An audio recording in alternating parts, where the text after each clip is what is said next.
Hello guys, salam player. Ketemu lagi dengan saya Teguh dengan channel GN Player.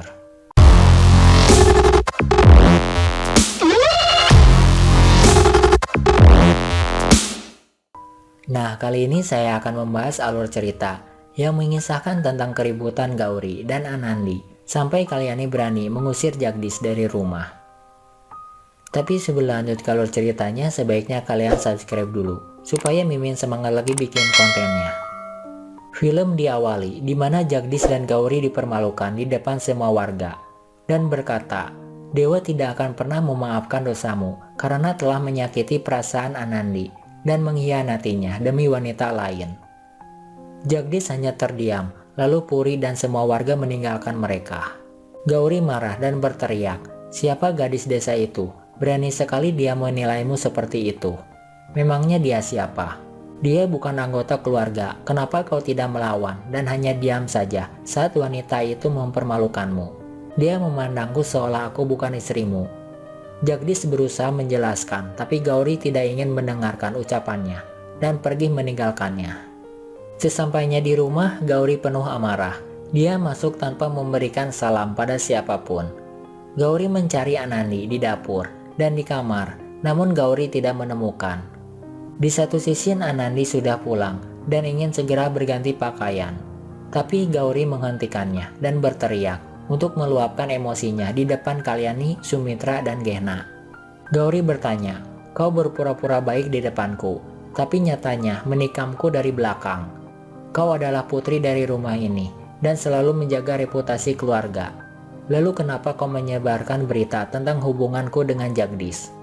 Anandi berkata, "Aku tidak akan menjawab pertanyaan yang tidak ada artinya." Namun Gauri bersikeras ingin tahu jawaban dari Anandi. "Jika kau berpikir dengan menyebarkan berita ini bisa mendapatkan Jagdish kembali, maka itu salah. Kau tidak akan pernah kembali padanya." Sumitra kesal dengan ucapan Gauri dan ingin menegur, tapi Kalyani menghentikannya. Gauri terus menyalahkan Anandi. "Lihatlah menantu kesayangan kalian. Wajahnya begitu polos, tapi ternyata di belakang dia membongkar rahasia keluarga." Anandi menjawab, "Aku ingin menahan berita ini agar tidak tersebar pada penduduk desa.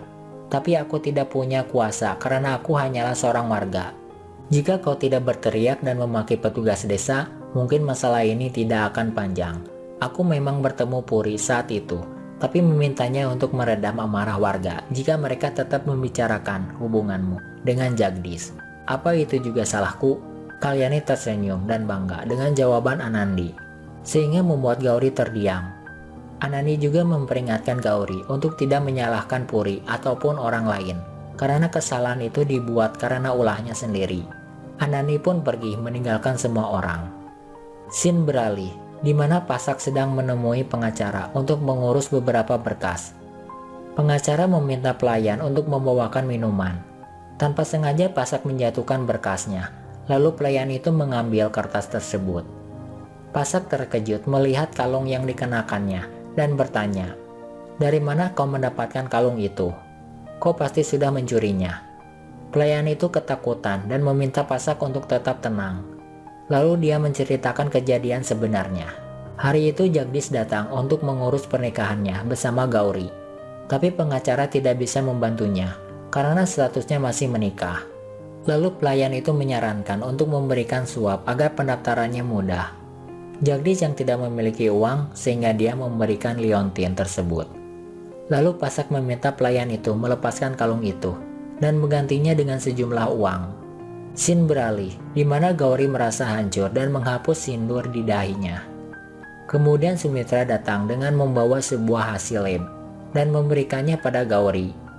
"Kau seorang dokter, aku yakin kau bisa membaca hasil lab tersebut," ungkap Sumitra. Gauri melihat laporan itu dan mengatakan, "Ini adalah laporan kronologis yang menunjukkan cedera kepala serius yang mematikan." Lalu Gauri menanyakan laporan siapa ini. Sumitra menjawab, "Namanya tertulis di belakang." Gauri melihat nama Anandi dan usia 13 tahun. Sontak Gauri terkejut. Sumitra menceritakan semua kejadian di masa lalu pada Gauri. "Itulah sebabnya kami tidak bisa memisahkan Jagdish dengan Anandi. Mereka terikat satu sama lain. Anandi mengorbankan nyawanya untuk menyelamatkan hidup Jagdish, dan semua warga desa tahu kejadian ini. Jadi wajar saja jika mereka marah pada Jagdish dan menganggapnya tidak tahu diri. Kau tidak bisa memisahkan Jagdish dengan Anandi. Kau memang memiliki daya tarik sehingga Jagdish mencintaimu. Tapi kau harus ingat bahwa cinta sejati Jagdish hanya Anandi. Sumitra mengambil hasil lab dan pergi meninggalkan ruangan. Gauri menangis dan jatuh lemas ke lantai. Hatinya merasa hancur mendengar ucapan Sumitra. Tidak lama kemudian Jagdish datang dan melihat Gauri sedang duduk di lantai. Gauri bertanya, "Apa kau mencintai Anandi?" Jagdish menjawab, "Aku tidak mencintainya." Gauri tidak percaya dan mengatakan, "Kau pasti berbohong. Anandi rela mengorbankan nyawanya untuk menyelamatkan hidupmu. Bagaimana mungkin kau tidak jatuh cinta padanya?" Jagdish menjawab, "Cinta Anandi bertepuk sebelah tangan karena aku tidak pernah mencintainya. Aku peduli dan menyayanginya hanya sebagai teman dan tidak lebih." Gauri berkata, "Aku akan kembali ke Mumbai dan pergi meninggalkanmu." Jagdish menghentikan dan memohon untuk tidak meninggalkannya sendirian. "Aku berjanji, kita akan pergi bersama." Jagdish pun memeluk Gauri. Tiba-tiba terdengar suara teriakan pasak memanggil nama Jagdish. Semua orang berkumpul mendengar keributan. Byron bertanya, "Apa yang terjadi? Kenapa kau berteriak?" Jagdish juga berlari untuk menghampiri mereka. Pasak yang penuh amarah menatap wajah Jagdish dan bertanya, "Di mana kalung pusaka milik keluarga yang sering kau gunakan?" Jagdish tidak bisa menceritakan bahwa dia telah memberikannya untuk membayar suap pernikahannya bersama Gauri.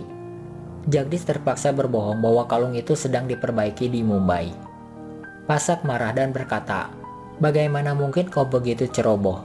Kalung itu pemberian nenekmu, dan itu sangat berharga baginya." Pasak memberitahu semua orang tentang kebenarannya dan mengeluarkan kalung itu. Pasak mengatakan, "Kau tahu kalau ini sangat berharga bagi keluarga. Ibuku menceritakan bahwa kalung ini pemberian suaminya. Aku bermimpi untuk memakainya, tapi aku tidak pernah memilikinya. Nenekmu sangat menyayangimu, sehingga dia memberikan padamu. Tapi apa yang kau lakukan? Kau malah memberikan kalung ini pada orang lain, hanya demi wanita." Semua orang terkejut mengetahui hal tersebut. Kalyani mengambil kalung itu dan mengingat masa lalu bersama suaminya. Kalyani menangis dan suasana saat itu menjadi hening. Kalyani berjalan meninggalkan semua orang. Jagdish berlari untuk mengejar Kalyani. Gauri juga ada di sana. Jagdish memohon di kaki Kalyani untuk memaafkannya. "Aku melakukan itu semua untuk menyelamatkan hubunganku dengan Gauri," ungkap Jagdish. Gauri mendengar semua pembicaraan mereka. Kalyani marah dan pergi menutup pintu. Scene beralih, di mana Gauri membayangkan perilaku Jagdish kepadanya. Dia baru sadar bahwa Jagdish benar-benar mencintai dirinya dan rela berkorban apapun untuknya. Jagdish menangis dan menyesali perbuatannya. Lalu Gauri mencoba untuk menenangkannya. Kemudian Kalyani datang dan berkata, "Aku minta maaf karena menahanmu terlalu lama. Sekarang kau bisa pergi bersama istrimu dari rumah ini." Kalyani memberikan sejumlah uang, tapi Jagdish menolaknya dan berkata, "Tidak nenek, kau tidak perlu memberikannya karena setiap bulan ayah akan mengirimkan padaku." Kalyani menjawab, "Ini adalah uang biaya yang Byron janjikan kepadamu. Aku memberikan semuanya agar kau tidak ada hubungan lagi dengan kami." Jagdish merasa hancur mendengar ucapan Kalyani. Dia juga tidak berhenti meneteskan air matanya, dan film pun berakhir. Nah, itulah alur cerita tentang keributan Gauri dan Anandi sampai Kalyani berani mengusir Jagdish dari rumah. Jika kalian suka dengan alur cerita film ini, sebaiknya kalian subscribe dan jangan lupa di komen. Lebih dan kurangnya mohon maaf, dan sampai jumpa pada video selanjutnya. Sekian, salam player.